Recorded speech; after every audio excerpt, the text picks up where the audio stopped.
Kaguta Museveni, do solemnly swear that I will well and truly exercise the functions of the High Office of the President of the Republic of Uganda, that I will bear true faith and allegiance to the Republic of Uganda, and that I will preserve and defend the Constitution, and that I will do right to all manner of people according to the law established, without fear or favor, affection or ill will, so help me God.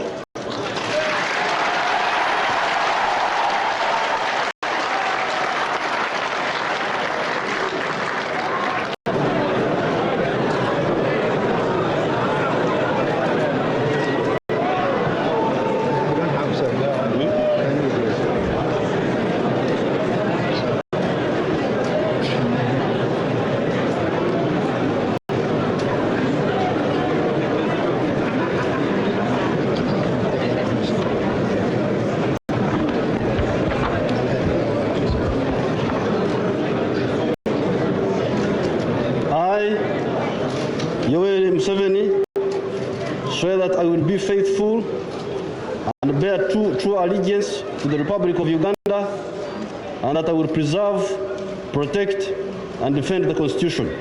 So help me God.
Because in Africa we have seen so much change that change has become meaningless. It's no longer change but merely turmoil. This group getting rid of that group and that group doing worse than the group it got rid of. Now, please do not count us in that category of people. The national resistance movement, I think, is a clear-headed movement with clear objectives and with good membership. Of course, we will have some burdens even among us because we are part and parcel of the society of Uganda as it is. And in that way, you may not be able to completely guard against infiltration by the wrong elements. But since it is the deliberate policy of our movement to ensure that we uplift the quality of the politics of our country, I think it makes a very big difference from the situation in which we were, where the very people in power were they themselves encouraging evil instead of trying to combat evil. I think this is a slightly different situation. You may not be familiar with our program because it has been mainly in the bush, where many of you did not have access. And I cannot go through it in this ceremony, but I can just point out a few salient points in our program. Point number one on our program is the restoration of democracy.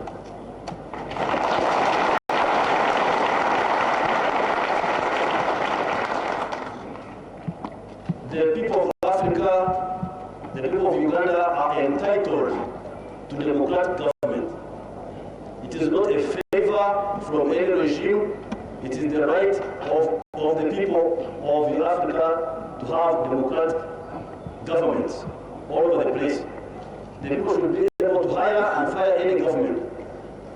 The sovereign people in the land must be the population, not the governments. The government should not be the masters, but the servants of the population.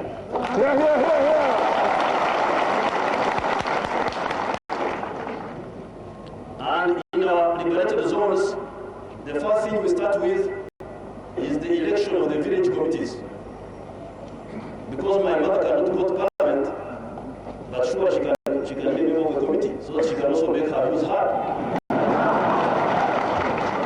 So we start with the village committees wherever we are, and these village committees, Miruka committees, Gombora committees up to the district, and then later on, of course, up to the national institutions like parliament. These committees right now, in our zones which we control, have got a lot of power. For instance, you cannot join the army or the police of, in our case we didn't have a police, but we had the army. You could not join the army, you could not join the National Resistance Army without being cleared by the village committee.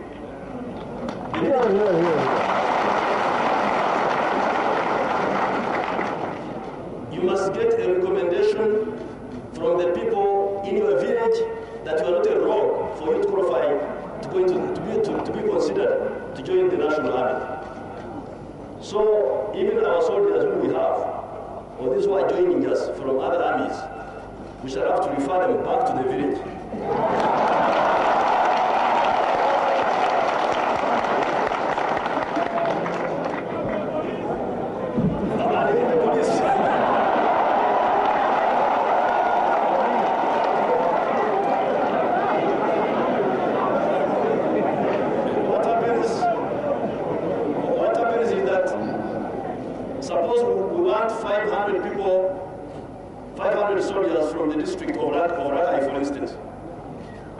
Maybe 10,000 youth want to join the army.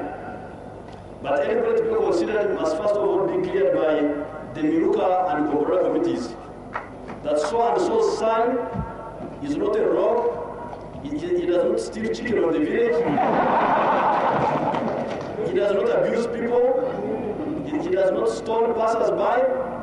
Then if they clear, suppose we want 500 in Rakai district, for instance, they will clear, for instance, 5,000 out of the 10,000 who were aspiring to join the army. Then the military team comes and makes this 5,000 run up and down, and then they choose the fittest from a physical point of view out of the 5,000 who had already been cleared by the village committees, that they are good people as people. But if you may come in an area and you say, gentlemen, you run up and down, and you see the one who runs fastest, and that one will be the one to join the army, as long as it happens, the thieves will be the fastest. We have been exercising. And your army will be full of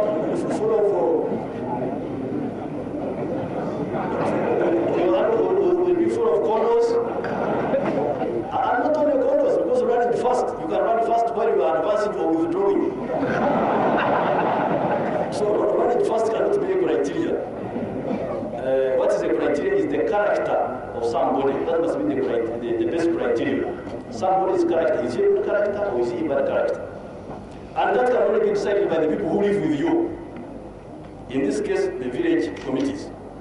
So I was just putting this to show you some work that could be done by the village committees. Another work of the village committees would be to be citizens' intelligence. We are tired of this state intelligence because they are not what? The state research,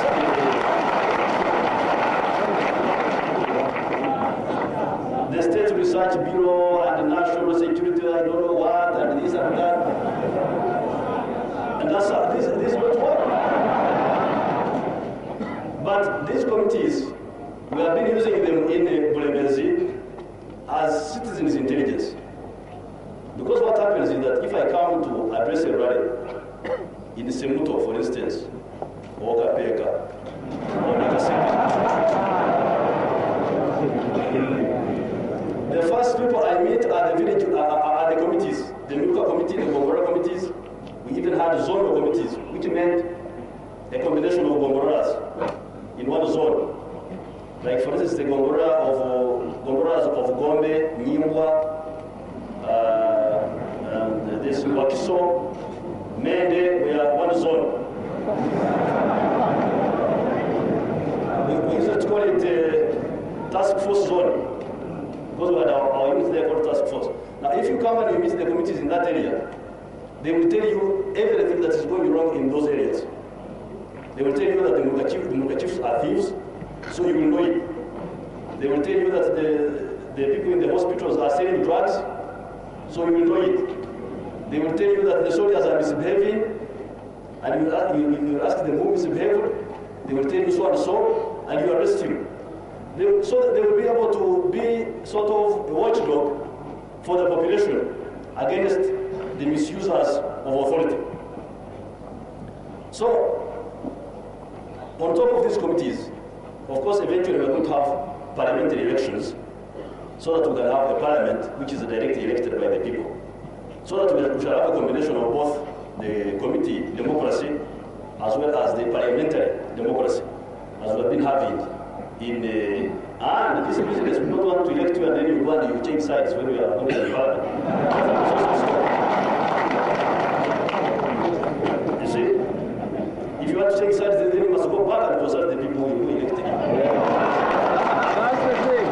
So anyway, these are for the future. As of now, what I want you to know is that point number one on our political program is democracy for the people of Uganda, to which they are entitled, which is a birthright, and it's not a matter of a gift from any regime. It is a birthright. The second point of our program is security of person and property. Every person in Uganda must be absolutely secure to live wherever he wants.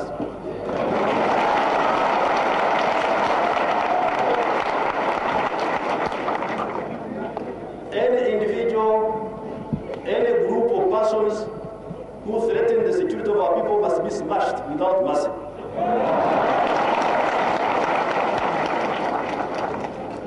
The people of Uganda should only die from natural causes which are beyond our control, but not from fellow human beings who continue to walk the length and breadth of our land. Therefore, for us, we were Nairobi for the peace talks. That thing was just very painful because I was sitting there with the criminals across the table. And I was being advised that you see, if to be a leader, you must be diplomatic. Then I said, but diplomacy, does it also apply to criminals? They said, yes. So for me, I saw that it was just a farce. What was going on in Nairobi was a farce. So we just kept quiet and said, okay,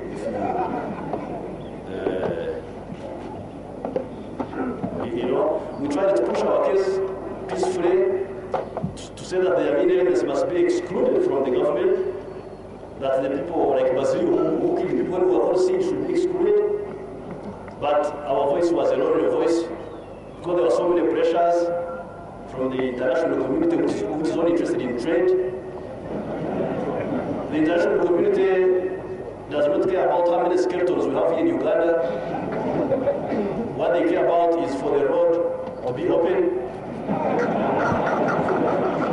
so that communities can pass regardless of how many skeletons remain behind.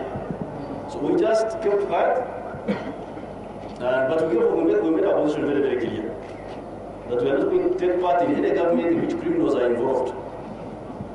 Then they thought they were playing just tricks.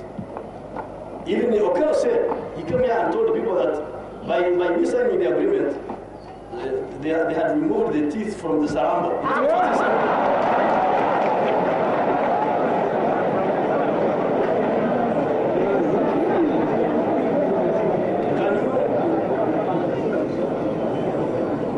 Can you imagine the idiot saying, having the guts to say something like that?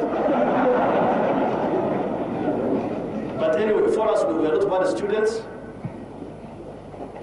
If you try to play tricks with us, we play tricks with you. If you are honest with us, we are honest with you. If you are violent with us, we are violent with you. So we are people who pay people in their own currency. Whatever currency you want with the national resistance movement, we shall pay you exact amount. What you require. You see? That's why we never use cowardly tactics. I had a lot of pressure when we were in the bush by people saying that we should assassinate Obote, we should assassinate Mwanga, we should assassinate Basilio. I said, why do you assassinate these fellows? By assassinating them, you are saving them. Because they will die maybe as heroes somehow, some people. Just develop enough strength and sweep the garbage to the dung heap of history and proceed on the correct path of history. Why do you bother by killing the small fellows like Basilio? Because if you kill Basilio, there are other Basilios who are also there. So the solution is to have enough strength to sweep the whole garbage and put it weight blows on the dung heap of history. But coming back to the question of security, again, the security of the people of Uganda is their right. It's not a favor from any regime. No regime has got a right to kill any citizen of Uganda. No regime has got a right to beat a citizen of Uganda on any roadblock.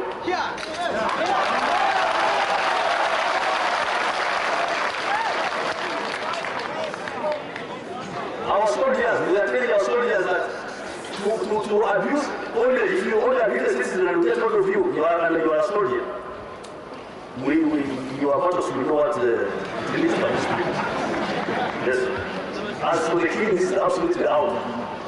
You kill a citizen, we kill you. And in this struggle, we were in the bush, we executed 5 soldiers of the National Resistance Army who killed the citizens in Wedsnesday, or in Goma, or I think there was one in Fort Portal. There's somebody who killed himself. This is the Wananchi. They have got their own medicine, which they use to cure problems. I don't know how effective it is, but the man thinks it himself, so that's his business. But this man had money. He had money, and one of our soldiers conspired with the Malaya to kill that man and take the money. This was in Goma sub-county. Then this man was killed, and of course we got the information because we were with the people. We got the information that one of our soldiers had killed Mwananchi himself because they wanted to take the money. Okay. Then there were 2 or 3 other incidents like that. But what has been happening in Kampala? The other time, they massacred people in Luero, and the government, high-powered government delegation went there. Then these high-powered delegations, and excellencies and all that.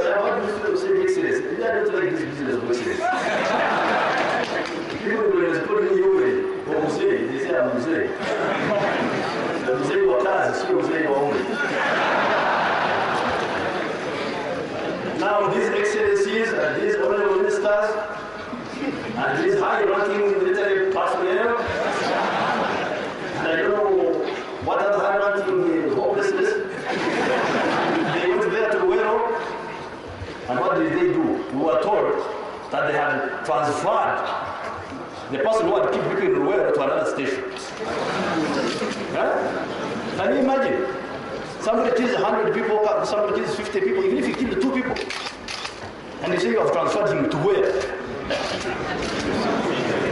To where? So the other time when they were saying that the solution of the army was to demilitarize Kampala, you know, there was such a talk that soldiers should be removed from Kampala and be taken away. I asked them, why are you going to take them? Because whenever you take them, they are human beings. If you take them to the national park, they will kill animals. So why are you going to take them? The solution is to put them where they belong, in the prison. So you cannot say someone has killed people here and you transfer him to another station. Killing a human being for the National Resistance Army means that you are killing yourself. If it can be proved that you did it intentionally or with criminal negligence. If it was accidental, then that's a different matter. You can examine that, but that's for the court, not for us. So our program demands complete security of person and also complete security of property. The property of the individual must be separate. It must not be touched by any authority. The radio cassette,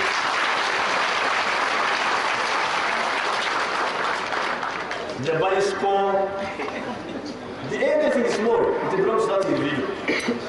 And even if the individual makes a mistake, and for instance it's against the government or against the NRA, you have no right to take his property. Because the property is not the one who made a mistake. And the property does not belong to that individual, it belongs to the whole family. You can have an individual, you can have a bad head of family and have good members of the family. So that property must belong to them. So what has been happening in Kampala in the last few days, where some of the violations have been trying to receive our soldiers and take them to people's homes and say that these were supporters of the previous government. So take their property. This thing must stop. Because I'm not organizing security in Kampala.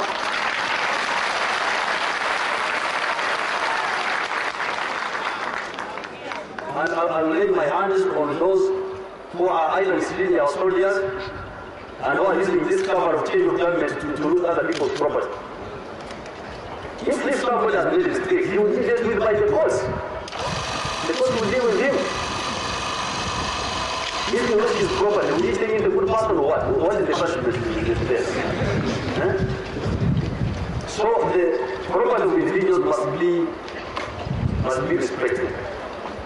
Without security of person, without security of property. Now, coming to the third point, which I'd like to refer to, is the question of unity of Uganda. Because the past regimes have used sectarianism very much. They have used sectarianism to divide the people so that they can use them. If you see a leader who is dividing the people, you should know that that leader is hopeless. Because division has never been strength. Division is always weakness. Now, if you say this one is it belongs to this religion, that one belongs to that tribe. What's wrong with belonging to a different religion? And how does religious matters become political matters?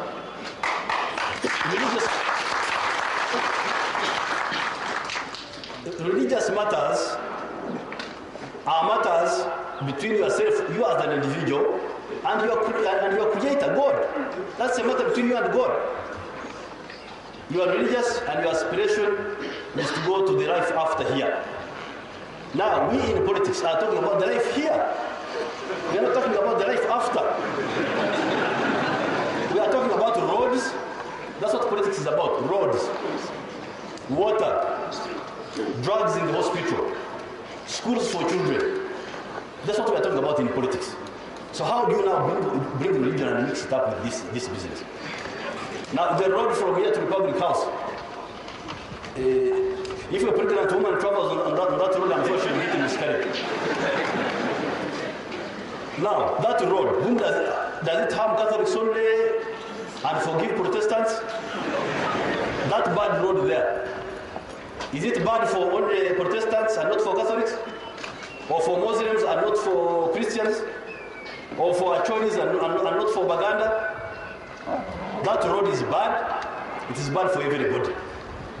Everybody who's using that road has got an interest in having it repaired. So therefore, all the road users of that road have got one common aspiration: to have the road repaired. Now, if they have got one common aspiration, then how do you become divided on the basis of religion or on the basis of tribe when your interests are similar? Don't you see that those fellows who tell you to be divided are those who want to use you for their own interests, not connected with that road? These are a bunch of opportunists who have no program, and the only program is to work on cheap platforms of division because they have nothing else to offer which is constructive for the whole population. For us, we believe that all the people of Uganda are good. There is no part of Uganda which is not good. Lake Katwe will get salt from Lake Katwe. And nobody can say that salt is Chikonjo, we should not use it. Is that salt good? No, it's not good. The salt from Katwe, is it a good salt or bad? It's good. The electricity from Jinja. I think the electricity from Jinja is bad because it is soga-ish.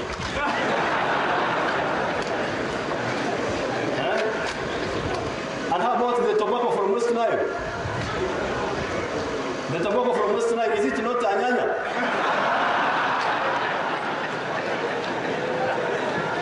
Don't you think it's a good idea that West Nile is cut off with the tobacco?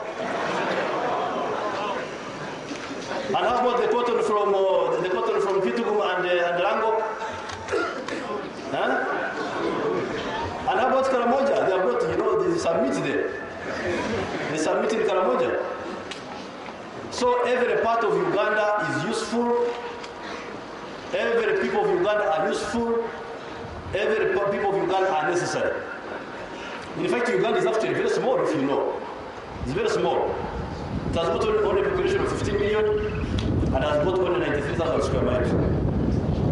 If you compare this with the Soviet Union of Socialist Republics, which occupies 1/6 of the human globe, or the United States of America, or Canada, or Brazil, or India. And yet, some fools, Uganda is too big in their heads. And yet they are the same fellows who were gone groveling before the United States begging for handouts, or the Soviet Union, or wherever they go to beg. Why do you divide your own people here, and then you go to beg outsiders who are more organized than yourself? Because a big population, a big country, if you are an economist, a big population means a big market. Whatever you want to produce, you must have people to consume it. You need a big market, and a big market means a big population. You need a variety of resources, and a variety of resources means as large an area as possible. Anybody who talks about the division of Uganda is actually an enemy of the people of Uganda, knowingly or unknowingly. For us, we preach the idea of unity of Uganda. We want people to be, we can have our different individualities, tribes, religion, but this must not be used in politics.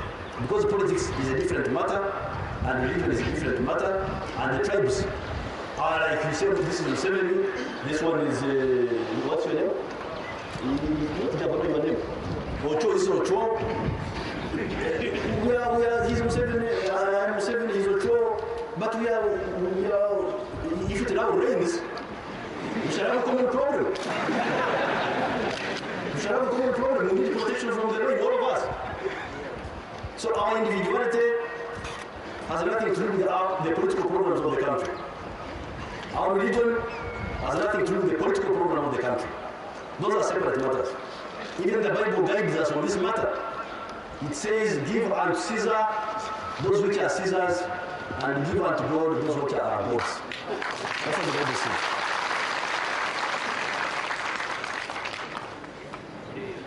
That's one point on our program, the question of the and that's why we're strong.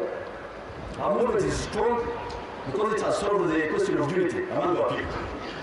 We will not tolerate divisions within our movement of a tribal or religious nature, or these parties, DP, UPC, UPM, what? Everybody is welcome on an equal basis. That's why we find that when our army goes in Uganda here, the people of Uganda say, Amajiga Fe, Awana Fe. When it goes into the west, they say, Amahagaitu. When it goes wherever it goes, it is their army, our army. In whatever language, it is our army.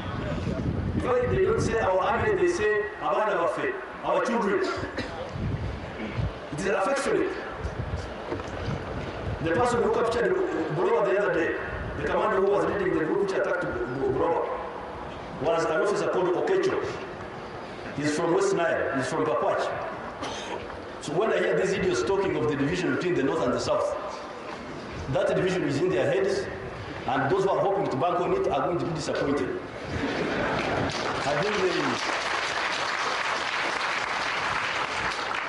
I think they should dig a big enough grave for their aspirations.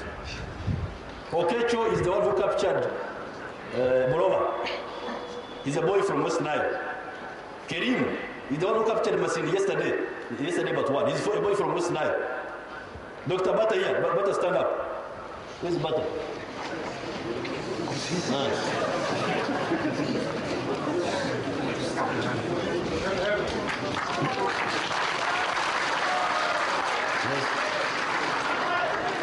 Dr. Bata is from Madi.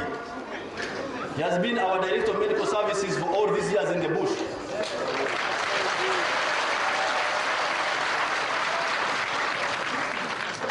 So those bankrupt elements who are just you know, these fellows were using these tricks because there was no clear-headed leadership to sift through all these. You know, this is what we call in philosophy obscurantism. Obscurantism is the phenomenon where social ideas are covered by false ideas. Reality is covered by falsehood. So that what is false appears to be true, and what is true appears to be false. Now, for us, we are very clear-headed. If you are dealing with us, you better be very careful. You better be very, very careful. Because we can cut through your obscurantist schemes and go to the heart of the matter, and in the end, you will be in a very bad situation. Like they tried to use this business of Acholi and Rangi against us, trying to say that there is a division among between the Bantus and the Nilotics, and that if the Bantus take over, the Nilotics will be wiped out. And we exposed him because we would capture soldiers from Acholi, from Lango, treat them well, release them. And when we release them, Mobutu will be surprised. Were you captured? Really? And you see Museveni? And were you not beaten up?